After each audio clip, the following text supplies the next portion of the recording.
새벽 공기가 아직 차가운 아침. 김영수 씨는 늘 그랬듯 집 앞 버스 정류장에 섰습니다. 그가 향하는 곳은 동네 복지관. 무료로 제공되는 간단한 아침 식사가 그에게는 하루를 버티게 하는 유일한 에너지원이기 때문입니다.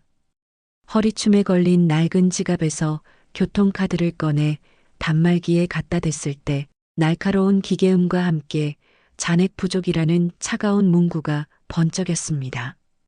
뒤에 서 있던 승객들의 웅성거림과 따가운 시선이 느껴지는 순간 김 씨의 얼굴은 화끈 달아올랐습니다. 그는 황급히 주머니를 뒤져 구겨진 동전 몇 개를 찾아 꺼냈습니다. 기사는 무표정한 얼굴로 손을 내밀었고 김 씨는 떨리는 손으로 동전들을 하나씩 건넸습니다. 버스는 다시 출발했지만 자리에 앉은 그는 고개를 들 수 없었습니다. 버스비 잔액조차 채우지 못한 자신이 한없이 초라하게 느껴졌습니다. 그의 머릿속을 스친 건 이 뼈아픈 깨달음이었습니다. 돈 없다는 건 단순히 가난한 게 아니라 움직임조차 자유롭지 못한 거구나. 젊은 시절 건설 현장에서 몸이 부서져라 일하며 하루 일당으로 지갑이 두둑했던 시절은 이제 아득한 기억입니다. 버스비 몇 푼 앞에서 겪어야 하는 이 사소하고도 잔인한 모욕이 돈 없는 노년의 삶을 단적으로 보여줍니다. 노년의 가난은 일상의 작은 순간에도 자존심을 갉아먹는 독과 같습니다. 점심 무렵 허기를 달래기 위해 김 씨는 동네 전통시장을 향했습니다. 시장 골목은 활기찬 상인들의 목소리와 사람들의 웃음소리로 가득했습니다. 오늘 채소 싱싱해요. 싸게 가져가세요. 손님을 부르는 소리에 김 씨의 발걸음은 자꾸 멈췄지만 그는 쉽게 지갑을 열지 못했습니다. 호주머니에는 겨우 1,000원짜리 몇 장이 전부였기 때문입니다. 채소 가게 앞에서 한참을 서성였습니다. 상인이 다가와 아버님, 뭐 찾으세요? 하고 물었지만 그는 사야 하나, 그냥 가야 하나 갈등하며 대답을 잇지 못했습니다. 결국 그는 어색하게 웃으며 그냥 구경 좀 했습니다. 말하고 발길을 돌렸습니다. 상인의 눈빛은 살 것도 아니면서라고 묻는 듯 날카롭게 느껴졌습니다. 집에 돌아와 밥상을 차리려 냉장고를 열었지만 김치통은 바닥을 보이고 남은 건 간장 한 병뿐이었습니다. 쌀밥 위에 간장을 몇 방울 떨어뜨려 비벼 먹으며 스스로를 위로했습니다. 이 정도면 괜찮아. 그래도 배는 채웠잖아. 하지만 씁쓸한 간장 향이 입안에 번질수록 그 위로는 공허하게 울렸습니다. 돈이 없다는 건 단순히 물건을 못 사는 게 아니라 사람들의 평범하고 풍요로운 일상적인 장면 속에서 철저히 소외되는 것이었습니다. 시장의 활기가 오히려 자신의 빈 주머니와 소외감을 더 선명하게 드러내는 거울이 된 것입니다.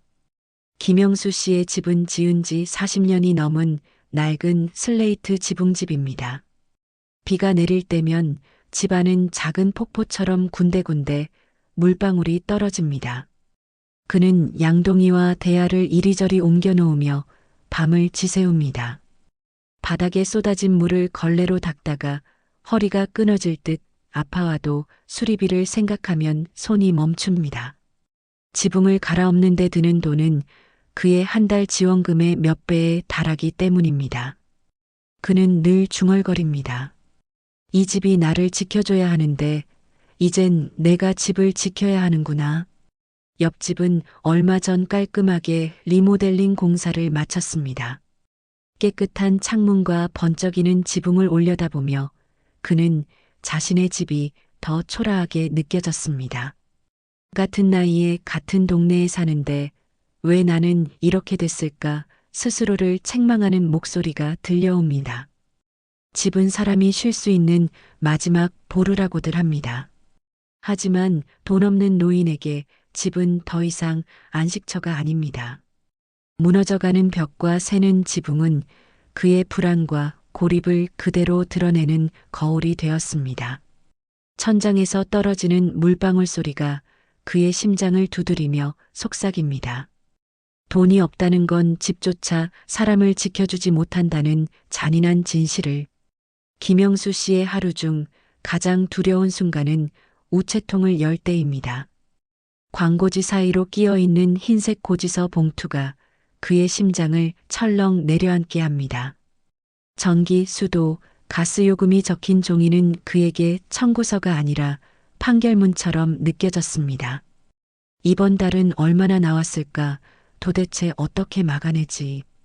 떨리는 손으로 봉투를 뜯으면 숫자들이 칼날처럼 눈에 꽂혔습니다.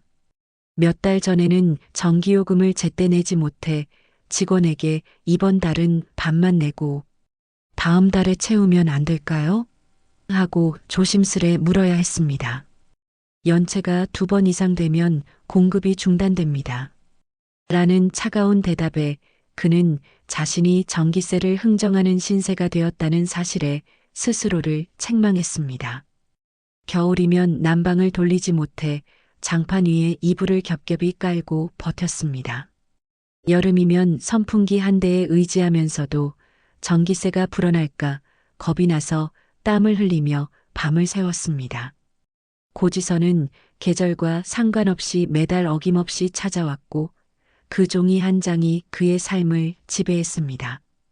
돈이 없다는 건 단순히 생활비가 부족한 게 아니었습니다.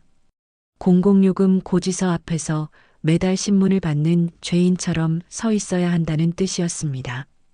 종이 한 장이 사람의 자존심을 짓밟고 삶의 의지를 무너뜨리고 있었습니다. 어느 날 새벽 김 씨는 가슴이 쿵 내려앉는 듯한 통증에 잠에서 깼습니다. 숨이 가빠오고 식은 땀이 흘러내렸습니다.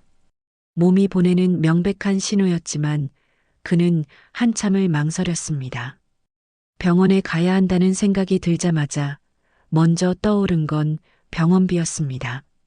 진료비와 약값을 합치면 이번 달 지원금은 흔적도 없이 사라질 게 뻔했습니다. 결국 그는 동네 의원을 찾았고 의사는 정기적인 관리가 필요하다고 말했습니다.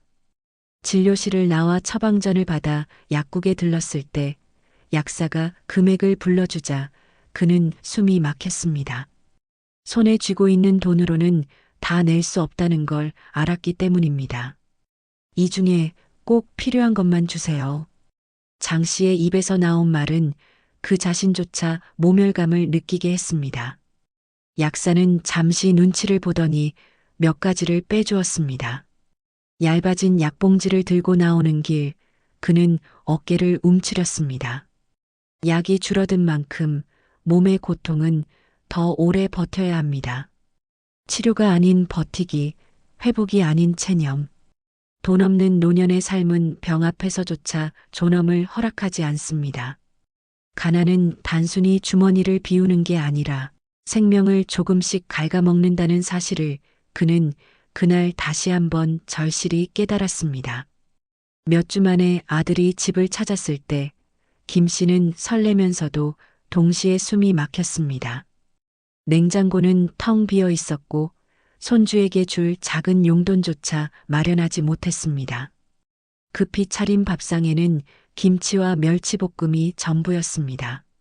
식사가 끝난 뒤 아들이 조심스럽게 흰 봉투를 내밀었습니다. 아버지, 이거 조금 보태 쓰세요. 김 씨는 손사래를 치며 밀어냈습니다. 됐다. 나 그렇게 비참하지 않다. 아직은 내가 버틸 수 있어. 사실 그 돈이 간절히 필요했습니다. 하지만 자식에게 의지하는 순간 자신이 짐이 된다는 두려움과 체면을 잃는 순간 더 초라해질 것 같다는 자존심이 그를 막아섰습니다. 아들은 더 말하지 않았고 그 침묵이 김 씨를 더욱 작아지게 만들었습니다. 가족이 돌아간 뒤 그는 두 손을 무릎에 올려둔 채 생각했습니다. 돈 없는 노인의 침묵은 단순한 선택이 아니었습니다. 체면이라는 굴레가 입을 막고 자존심이라는 족쇄가 손을 묶었습니다. 도움을 거절하며 그는 더 외롭고 더 비참해지고 있었습니다. 사랑하는 시청자 여러분, 김영수 씨의 하루는 우리 사회의 수많은 노인이 맞닥뜨리는 가장 참혹한 현실입니다. 우리는 젊었을 때 가족을 위해 모든 것을 바치지만 시간이 흐르고 남는 것은 결국 나의 노후를 지탱할 힘, 즉 돈이라는 뼈아픈 진실을 깨닫게 됩니다. 돈이 없다는 것은 단순히 불편함이 아니라 존엄성, 건강, 사회적 관계, 그리고 가족과의 사랑까지 모두 잃게 만드는 무서운 현실입니다. 노후는 단순히 오래 사는 시간이 아닙니다. 무엇으로 그 시간을 버티느냐가 핵심입니다. 연금이든 저축이든 끊임없이 들어오는 최소한의 생활비, 즉 나만의 안전망이 있어야 삶의 기본을 지킬 수 있습니다. 오늘 영상이 여러분에게 늦기 전에 노후를 준비해야 하는 절실한 이유가 되기를 바랍니다. 노년의 존엄은 스스로 지켜야 하며 그 힘은 바로 오늘의 작은 준비에서 나옵니다. 여러분의 노년이 김영수 씨의 그림자가 아닌 따뜻하고 풍요로운 결실이 되기를 진심으로 응원합니다. 여러분의 생각은 어떠신가요? 댓글로 여러분의 노후 준비 계획이나 생각을 나눠주세요. 다음에도 더 유익한 내용으로 찾아오겠습니다. 구독, 좋아요로 응원해주세요.